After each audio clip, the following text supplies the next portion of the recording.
ڕۆمانی داگیرکردنی تاریکی نووسەری گەورەی کورد بەختیار عەلی یەکێکە لە ڕۆمانە تایبەت و زۆر جوانەکانی نووسەری گەورەی کورد بەختیار عەلی کە پێم وابێ یەکێکشە لە ڕۆمانە درێژەکانی کە نزیکەی پێم وابێ 721 لاپەڕەیە.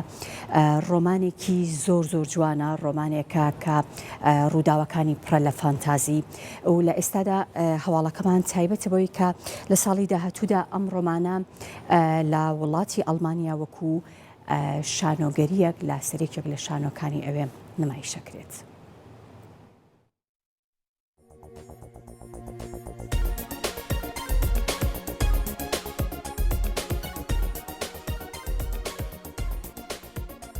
ساڵی داهاتوو ڕۆمانی داگیرکردنی تاریکی لە ئەڵمانیا وەک شانۆگەری نمایشەکرێت.